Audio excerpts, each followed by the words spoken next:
En el nombre del Padre, del Hijo, del Espíritu Santo. Amén.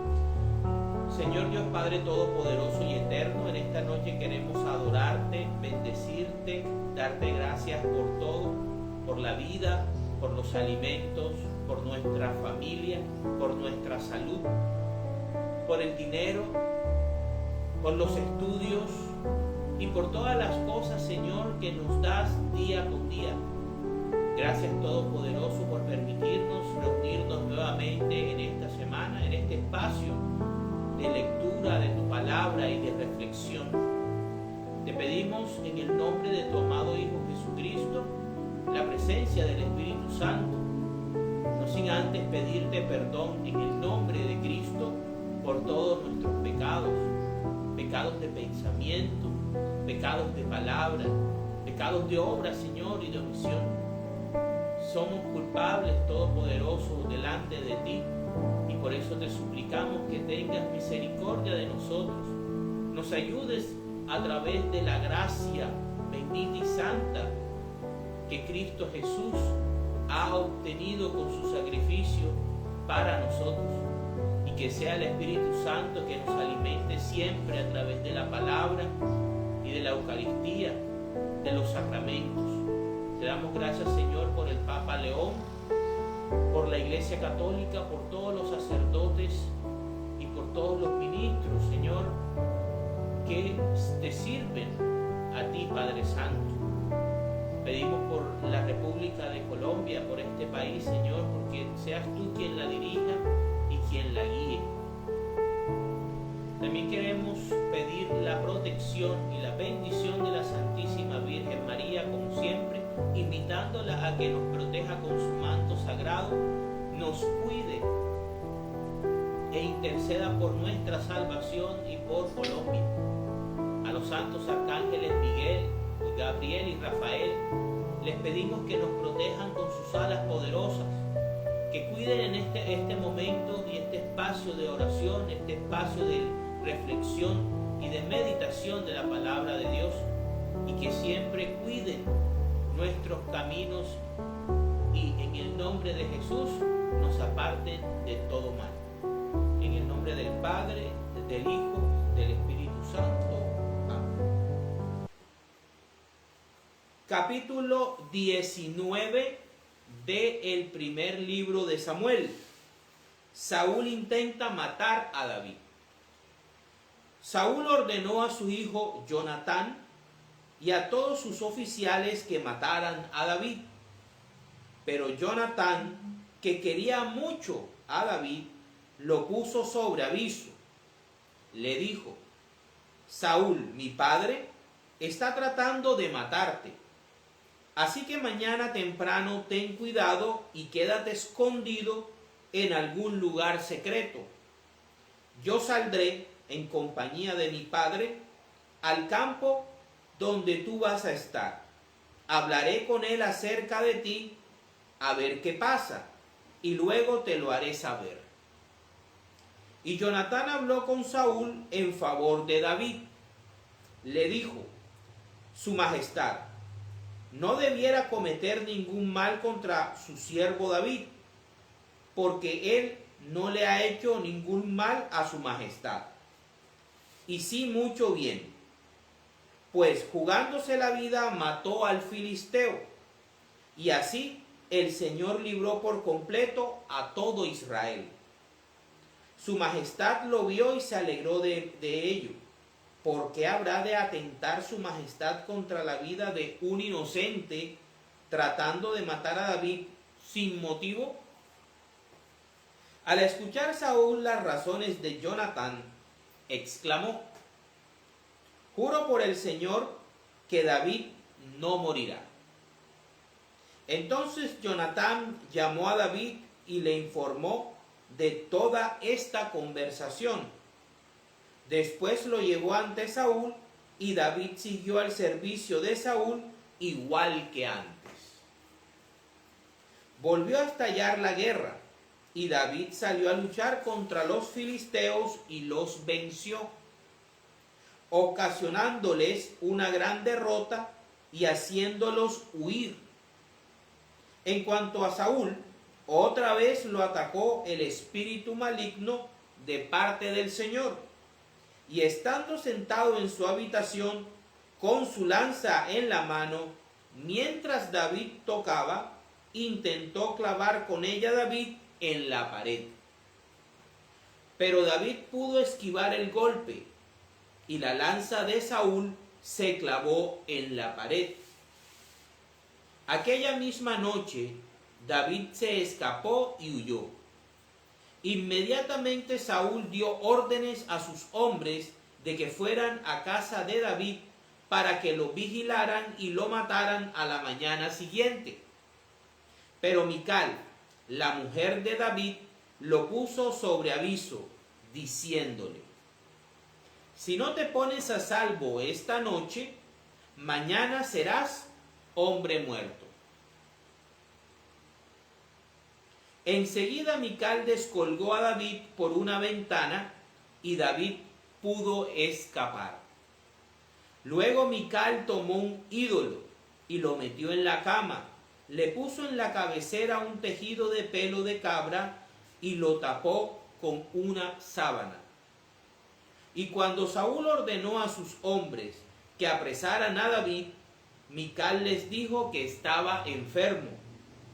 Pero Saúl volvió a mandar a sus hombres en busca de David y les dio esta orden: aunque esté en la cama, sáquenlo de allí y tráiganmelo para que lo mate. Los hombres de Saúl entraron en casa de David, pero en la cama encontraron solamente el ídolo con el tejido de pelo de cabra en la cabecera.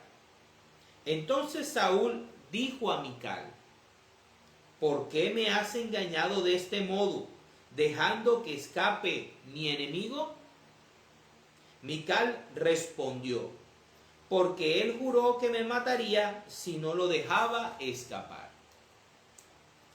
Así fue como David logró escapar, y fue a ver a Samuel en Ramá, y le contó todo lo que Saúl le había hecho. Luego David y Samuel se fueron a vivir a Naiot. Y cuando Saúl se enteró que David se hallaba en Naiot de Ramá, envió a sus hombres a que lo apresaran. Al llegar, los hombres de Saúl vieron a un grupo de profetas en trance, a los que dirigía Samuel. De pronto el Espíritu de Dios se apoderó de los hombres de Saúl, y también ellos cayeron en trance profético. Cuando Saúl lo supo, mandó a otros hombres, pero también ellos cayeron en trance profético, y también a ellos les ocurrió lo mismo. Entonces Saúl fue personalmente a Ramá, y cuando llegó al gran depósito de agua que hay en Secú, preguntó por Samuel y David. No faltó quien le dijera que estaba en Naiot de Ramá, y Saúl se dirigió allá. Pero el Espíritu de Dios también se apoderó de él, y Saúl cayó en trance profético. Y así siguió su camino hasta llegar a Naiot de Ramá. Además, se quitó la ropa y así, desnudo, permaneció en trance delante de Samuel todo el día y toda la noche. De allí viene el dicho: ¿también Saúl es uno de los profetas? Palabra de Dios. Bueno, el capítulo número 19 nos habla acerca de la intención reiterativa del rey Saúl por acabar con la vida de David.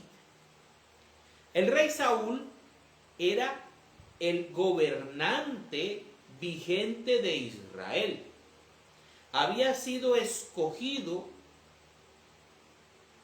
más que todo para satisfacer al pueblo que quería tener un rey. Y él no había sido de el corazón de Dios.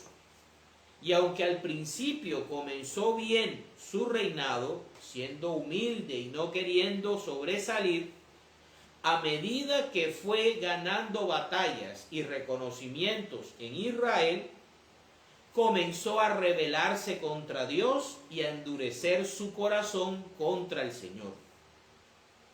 Saúl es la persona típica que cuando llega al poder se desconecta y se descontrola totalmente de lo espiritual. Y se basa básicamente en el poder, en la violencia, en el estar todo el tiempo, digamos, con desconfianza de aquellos que lo rodean. Y mucho más cuando sabe que Dios lo ha rechazado como rey de Israel. En ese contexto surge David. David es un pastor de ovejas, hijo de Jesé de Belén, que ha sido escogido por Dios a través del profeta Samuel, que también ungió a Saúl para ser el próximo rey de Israel. Y mientras el Espíritu de Dios abandonó a Saúl, el cual ese vacío lo llenó un espíritu maligno que lo atormentaba y que lo incitaba a sacar sus más bajas pasiones, el Espíritu de Dios estaba con David y le permitía hacer cosas en el nombre del Señor bastantes hazañas. Esto hizo que David fuera amado y fuera reconocido por el pueblo de Israel, fuera amado de manera especial como amigo y como hermano en el amor de Dios por el mismo heredero al trono, Jonatán, que juró defenderlo y ser su amigo porque los dos compartían un amor especial por Dios. También se ganó el amor de la segunda hija del rey Saúl, Mical. Y vemos aquí cómo las intenciones reiterativas de Saúl por deshacerse de David, al cual lo veía como un enemigo personal, al ver la popularidad de David, pensaba que en algún momento David iba a aprovechar esa popularidad y la bendición de Dios para destronarlo. Ese era el miedo que él tenía, que David lo destronara, porque el pueblo reconocía en él que Dios estaba con él, que era valiente, que era capaz de hacer mejores hazañas que el mismo rey Saúl. A eso le tenía miedo Saúl, a que David en algún momento le quitara el trono de Israel. Eso no iba a suceder en última instancia, no iba a suceder. David iba a respetar siempre al ungido de Dios. Iba a tener, lo veremos más adelante, la oportunidad de asesinarlo. Y no lo hizo por amor y por respeto a Dios, que lo había ungido como rey. Vemos entonces cómo dos corazones totalmente diferentes, uno desconectado por completo de Dios, abandonado por rebelión, por soberbia, por terquedad, por atrevimiento, abandonado por el Espíritu de Dios, y otro lleno del Espíritu Santo, que tiene una fe poderosa, que es humilde, que es obediente y que comparte el amor de Dios con otros israelitas, como es con Jonatán, que es lo que los une. Ya eso lo habíamos conversado, lo habíamos reflexionado el capítulo anterior. Vemos entonces cómo los dos hijos del rey, del mismo rey, defienden a David y son leales a David, sabiendo que su padre no tiene razones justas para acabar con la vida de David. David se ha portado muy bien con Saúl y con Israel. Al acabar con Goliat y darles la victoria sobre los filisteos, David le hizo un favor muy grande a Saúl. Llevaban 40 días, recuerda capítulo 16, llevaban 40 días en esa misma situación y habían entrado en un bache. Vemos entonces cómo David era altamente beneficioso para Saúl y era altamente beneficioso para Israel. Pero el gobernante, el que tenía la autoridad, le tenía envidia y le tenía miedo, porque reconocía que Dios estaba con él y que el pueblo lo amaba y lo respetaba. Saúl da la orden y su propio hijo se opone, sabiendo que las razones de su padre son injustas y que a Dios no le gustaría ese comportamiento. Por eso es que habla e intercede por David y logra que Saúl en juramento le diga que no va a atentar contra David.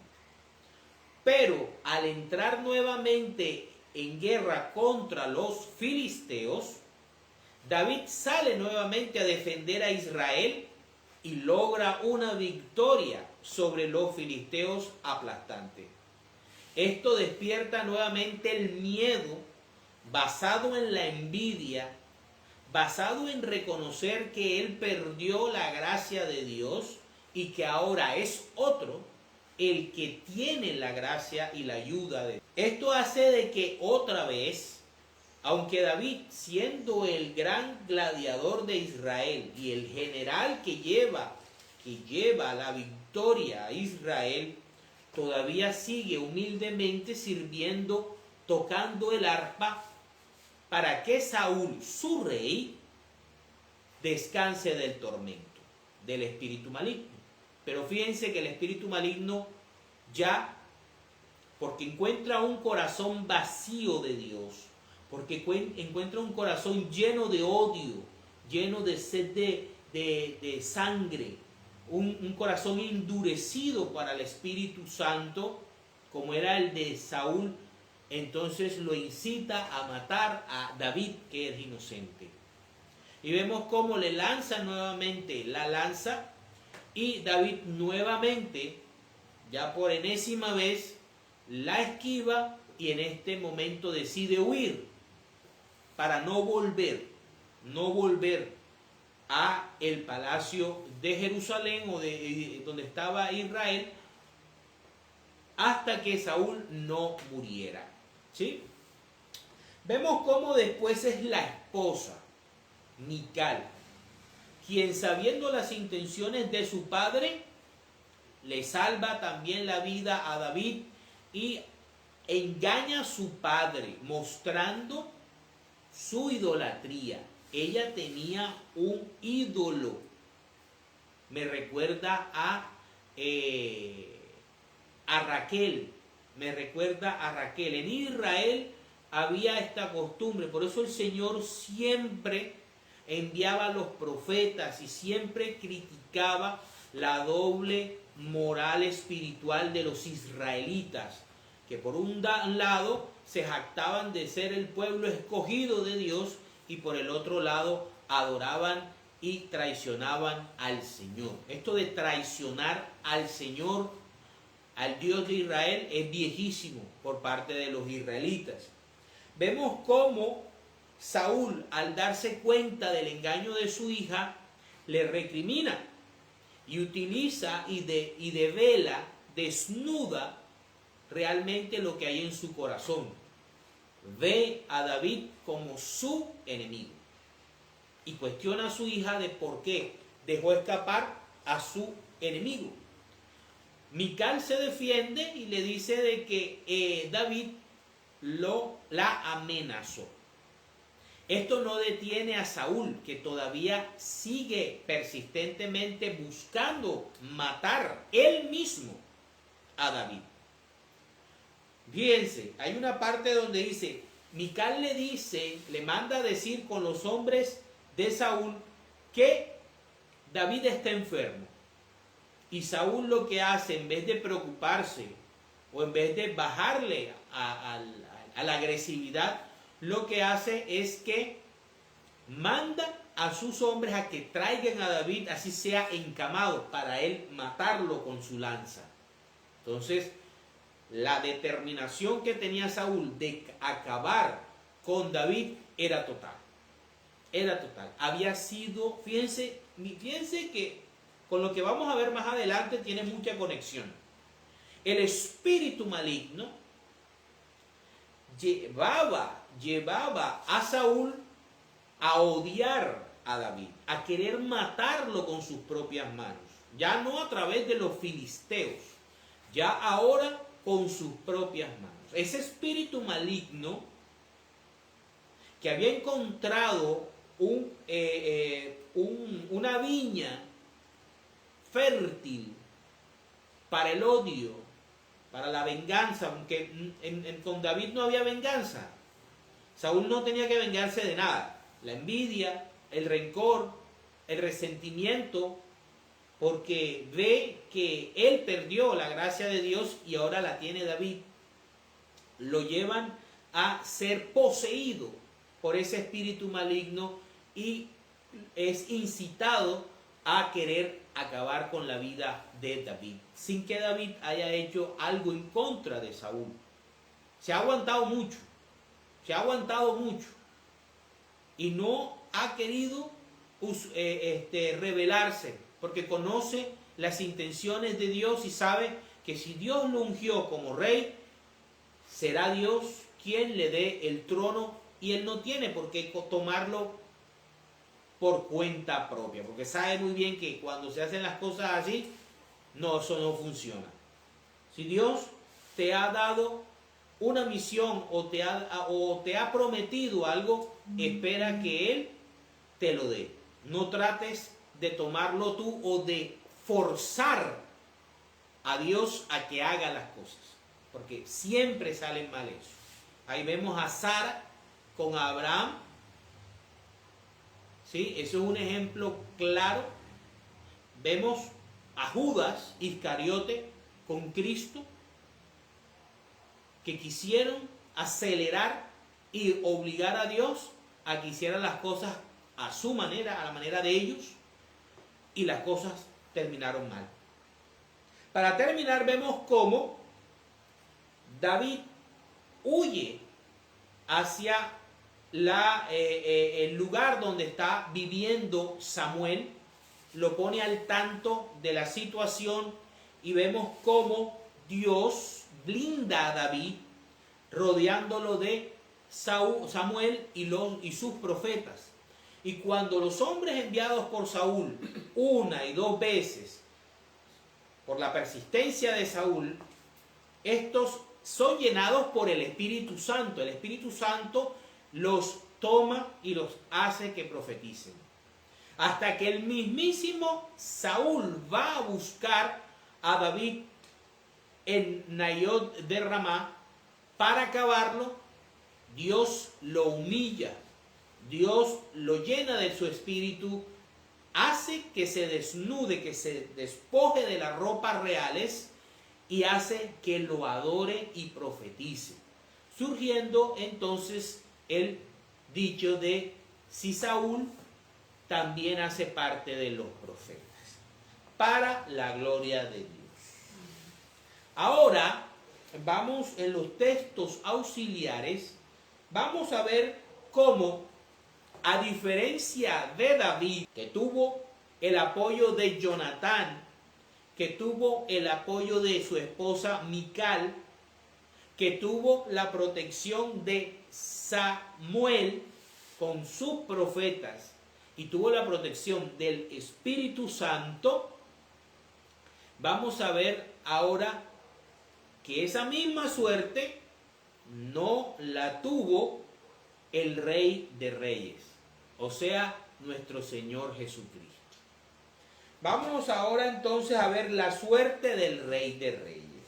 Vámonos a ver el por qué Jesús, digamos, el mismo Jesús nos enseña el por qué Él es asesinado. ¿Dónde está el meollo del asunto? ¿Cómo lo podemos analizar o encontrar? Vámonos a Mateo, capítulo 21, versículos del 33 al 41.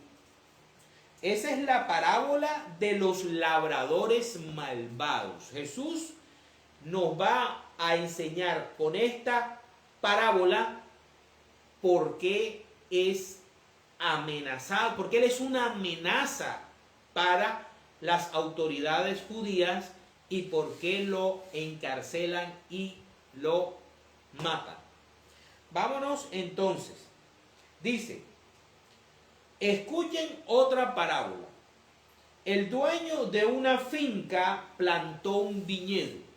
El dueño de la finca es Yahvé de los ejércitos. El viñedo es Israel. Y le puso un cerco, preparó un lugar donde hacer el vino y levantó una torre. La torre es Jerusalén, el templo de Jerusalén, para vigilarlo todo. Luego alquiló el terreno a unos labradores. Esos son los reyes y autoridades políticas y religiosas de Israel. Y se fue de viaje. Cuando llegó el tiempo de la cosecha, mandó unos criados a pedir a los labradores la parte que le correspondía. Eso quiere decir la adoración, el respeto a sus normas y el respeto por la justicia y la misericordia. Eso es lo que Dios pedía de Israel, que lo adoraran como un único Dios verdadero y que fueran justos y misericordiosos, en primera instancia contra sus hermanos y después mostrando eso a las demás naciones de la tierra. Esa era la parte de Dios, la que Dios quería. Por eso los labra, por eso monta un viñedo. Ellos son el viñedo, Israel, el pueblo escogido. Y debían darle a Dios una parte. Dios los bendecía, Dios les puso el viñedo, Dios hizo la torre. ¿La torre cuál es? El templo de Jerusalén.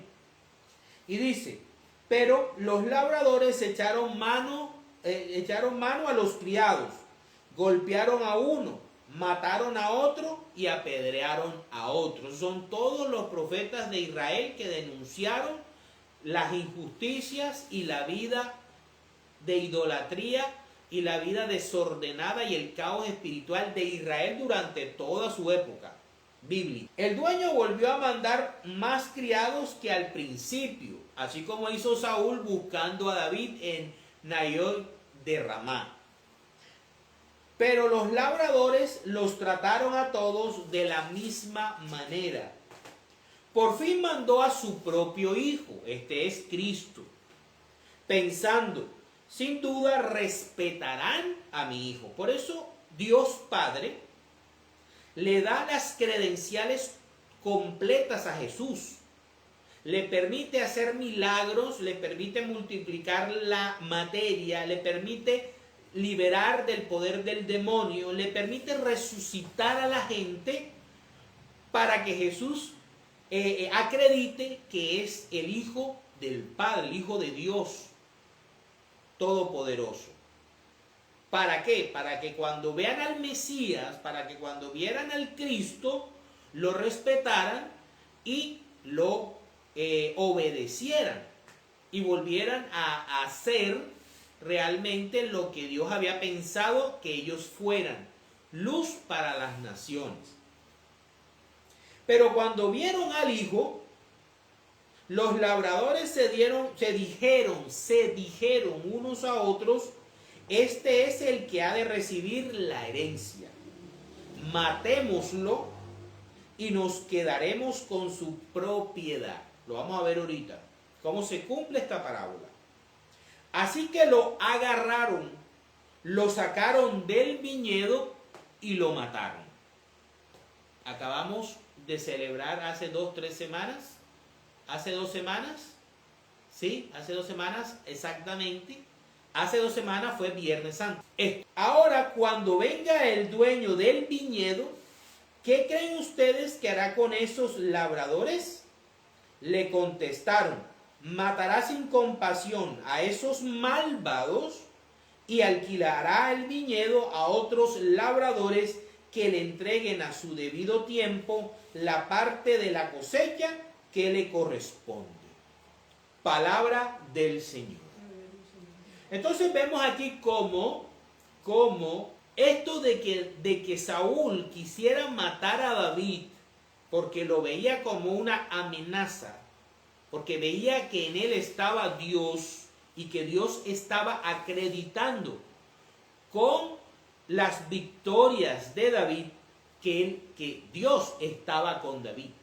Eso hacía tambalear el corazón de Saúl, que se había atornillado al poder, que había perdido el concepto de rey de Israel. ¿Para qué servía el rey de Israel?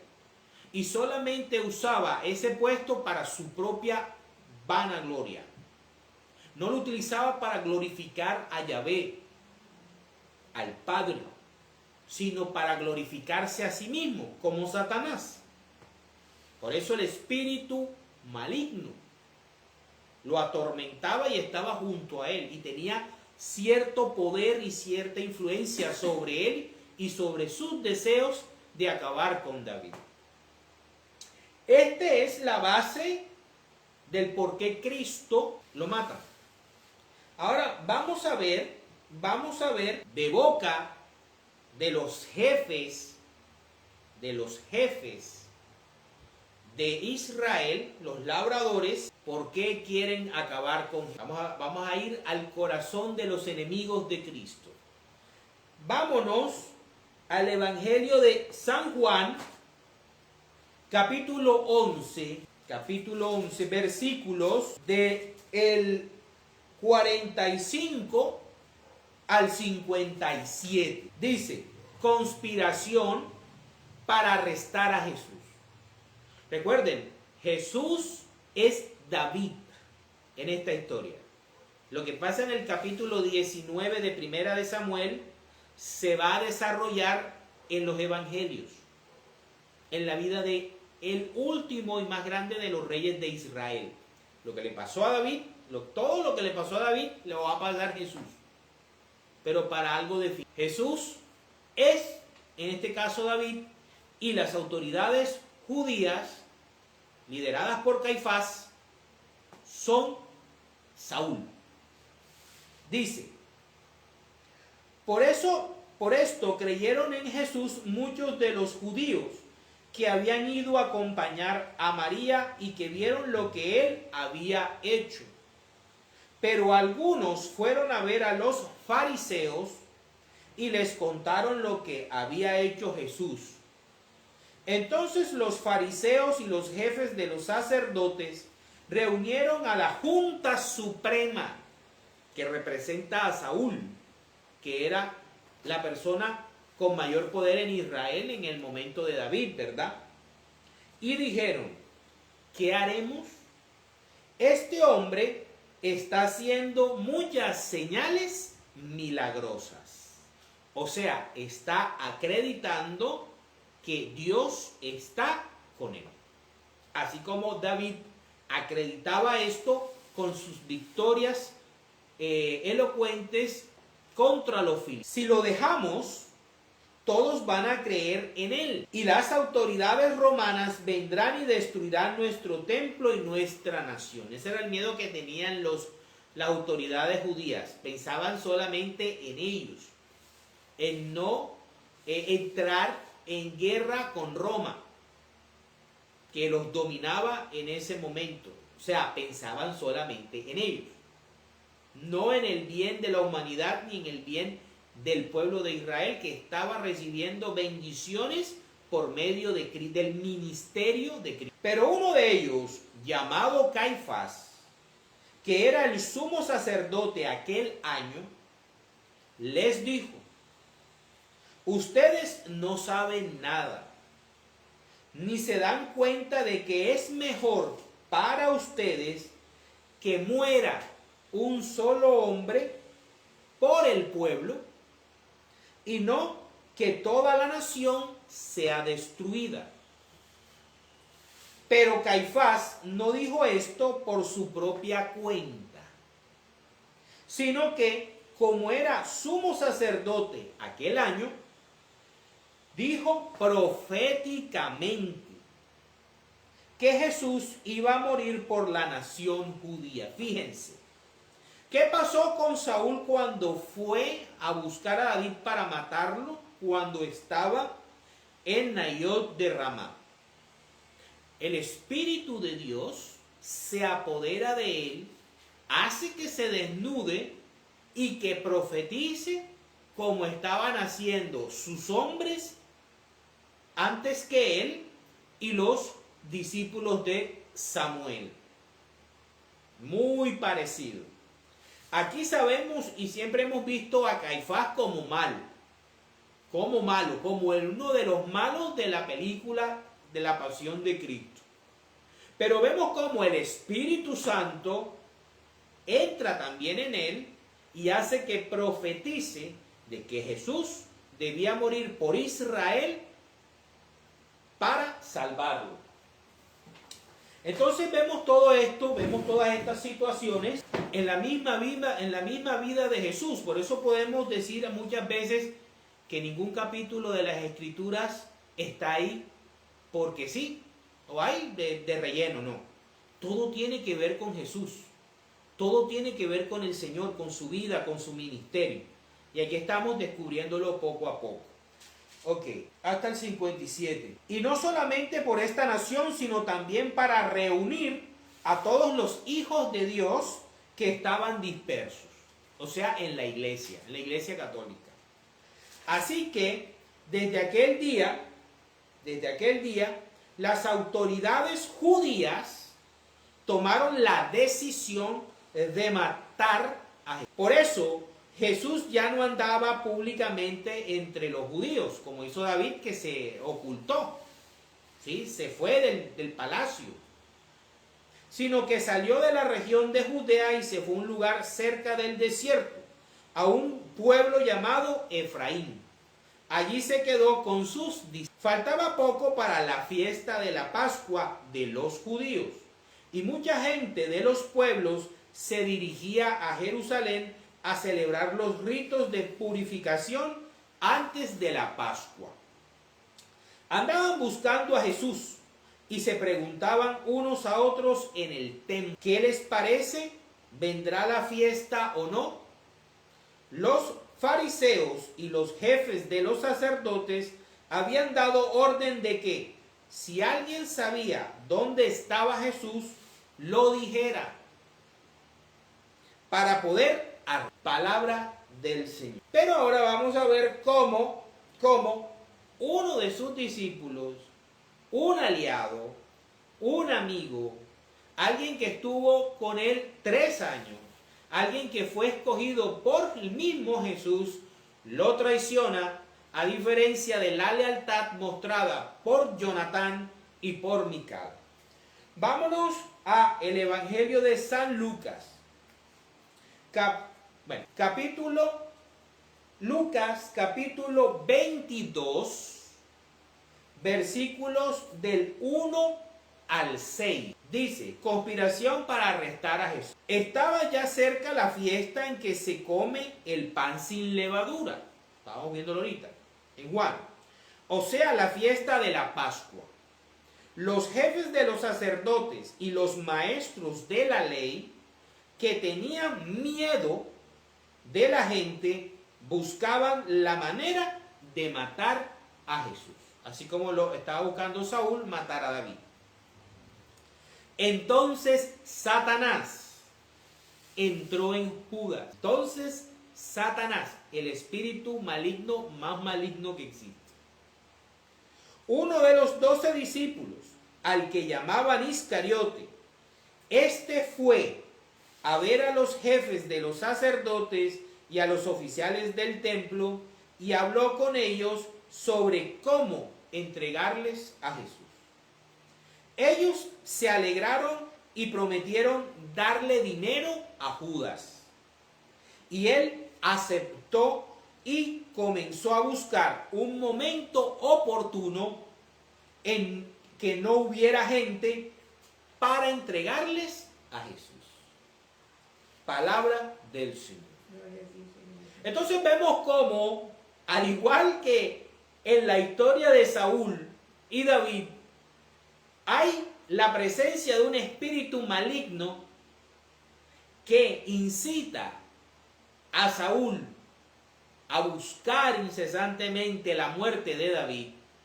Vemos aquí cómo Satanás, el espíritu maligno más poderoso, llega, encuentra el corazón no dado de Judas Iscariote, porque Judas nunca le entregó el corazón a Cristo, y lo incita, lo lleva a que busque la manera de traicionar y de entregar a Jesús sin que la gente se entere.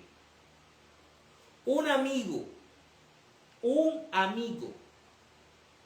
alguien con quien cena y al que le da de su mismo plato, alguien que Jesús le dio el corazón y le dio la oportunidad de que fuera un amigo. Lo vimos la semana pasada cuando Jesús le dice a ellos, a los 12, ya no los llamo siervos, los llamo mis amigos, porque a los siervos no se les revelan las cosas, mas los amigos sí. Vamos a ver cómo termina este desenlace. Si Jesús, el Rey de Reyes, termina librándose de esta conspiración, o si le pasa lo mismo que le pasó a David, que el Espíritu Santo lo protegió, que Jonatán lo protegió, que Mical lo protegió y pudo evitar la muerte en manos de Saúl. Vámonos entonces a Mateo capítulo 26, versículos del 47 al 56. Dice: arrestan a Jesús. Todavía estaba hablando Jesús cuando Judas, uno de los 12 discípulos, llegó acompañado de mucha gente armada con espadas y con palos. Iban de parte de los jefes de los sacerdotes y de los ancianos del pueblo, o sea, la autoridad, lo que representaba Saúl. Judas, el traidor, les había dado una contraseña diciéndoles: al que yo bese. Fíjense el amor que sentía Jonatán con David. Muchas veces es enlodado que era una relación homosexual. Fíjense que aquí Judas traiciona a su maestro y entrega a su maestro con un beso entre dos hombres, que supuestamente debería representar el amor, la lealtad y la fidelidad del discípulo al maestro, del apóstol al Señor. Al que yo bese, a ese arréstenlo. Así que, acercándose a Jesús, dijo: buenas noches, maestro. Y lo besó. Jesús le contestó: amigo, como era Jonatán de David, adelante con tus planes. No lo detuvo. Entonces los otros se acercaron, echaron mano a Jesús y lo arrestaron. En eso, uno de los que estaba con Jesús sacó su espada y le cortó una oreja al criado del sumo sacerdote. Jesús le dijo: guarda tu espada en su lugar, porque todos los que pelean con la espada, también a espada morirán. ¿No sabes que yo podría rogarle a mi Padre, y él me mandaría ahora mismo más de 12 ejércitos de ángeles? Pero en ese caso, ¿cómo se cumplirían las escrituras que dicen que debe suceder así?